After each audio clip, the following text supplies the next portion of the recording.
Infinity, it's great to see we got it. The spirit, hey, hey, let's hear it. Infinity means loving yourself more and first, and you have to do that if you're going to succeed in life in any way, like in your personal life, in your professional life, and so that's what that's all about. The story behind Infinity is really about loving yourself first, because Infinity, loving me more and more, that's the mantra, really. It's about, no matter what you go through, the ups and downs in life, it's, you have to put yourself first and love yourself first and just get through anything that way, and that's kind of the message. Well, I'm always drawing on me and my experiences when I'm as a songwriter, you know what I mean, or even as remaking a song. You're emoting from a place. So, you know, if this song sounds like a lot of people saying, "Oh, you sound so free in the song," it's really because it's just me releasing emotions. But I do that for the fans so they can have this for themselves. It's not out of the selfish need to just express one idea. That would be so small-minded. I didn't come this far by being that type of person. It's not who I am. How does it feel at this point in your career to be Mariah Carey? I don't know. I just know how it feels to be me every day when I wake up and I'm like, oh, what are we doing today? I want to go back to bed, like most people, you know what I mean? But I love what I do, and I'm going to be really excited to see the fans in Europe for the first time in a long time. You're very open with your children, and you appear in photographs and you go to places with them. Are you clearly conscious that they, to some extent, need to be shielded from that kind of world and the paparazzi? Does it concern you? Well, you know, here's the thing. People are going to take pictures of them anyway. And that's like, even when I first had them, it was like, you're going to either get followed home and it's going to be dangerous, or you can, you know, have a picture and release it and not have that danger.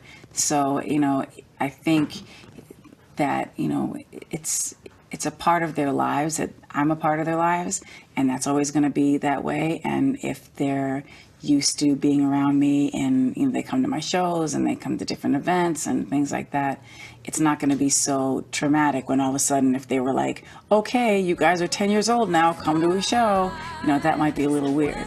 I don't think women get a fair deal in anything compared to guys. But do you see that in the music business? Do you see that? Yeah. I mean, there are so many. It's really hard to. It's a difficult subject because obviously I'm going to have my own opinions and I don't want to offend anybody. But it's obvious that, you know, women and minorities have had to fight for, you know, trying to get equal opportunities for ages. So, I mean, you know, how can you not agree? I have a feeling that you're in a very happy moment in your life. Is that correct? Of course, darling. I make every moment that's not happy, I just go, please make this a happy moment. And then it's happy. It's a moment of accomplishments, right? You know that I'm playing around. I'm kidding with you, right? like everybody else, I sometimes I'm not like the happiest person, but sometimes what I really try to do is take a negative situation and turn it into living in the solution. Yeah. And just being happy. Yeah. You get some crap sometimes for the way you dress, for dressing provocatively. Does Eat, drink, dance, whatever. I felt like wearing this today. Yeah. And you know, like, it's like if you want to wear a green tie. Like, I didn't say you couldn't wear a green tie. It's not St. Patrick's Day, but you're still rocking it to the fullest because it matches and it looks good on you. Thank you. So if you like what you like, then you like what you like. That's right. Like, you know, I can't always just like this. Like, you know, it's occasionally. Are you supporting Donald Trump? Why are you so obsessed with Trump? Trust me, I'm not. No, you're for Hillary, actually. Your avatar on your Twitter. Right. We did that a while ago, and then, you know, it's so hard because I'm just an entertainer, and right. I'm not a political analyst. Yes. So I don't want to be like, I don't want to be vocal about my true feelings about all of this. Right. But I can understand that. Yeah, yeah. I have them. You don't want to isolate part of your audience, and it's more than that. It's that I don't think it's necessarily appropriate for me to do so. Do you ever envision yourself slowing down or retiring? God knows you could. Well, they say that musicians don't retire until there's no more music left, and the problem is I have a lot of music left. You do. I've Yeah, got you to sure do. sing. Good. Very good. This makes you accessible to them. You It's like, oh my say that, gosh. then they say, oh, they want her to be grand. Oh, they But want you her to are be grand. accessible. Oh, they want her to be not accessible. They want her to have glamorous clothes. They don't want her to have glamorous clothes. Can people make up their minds?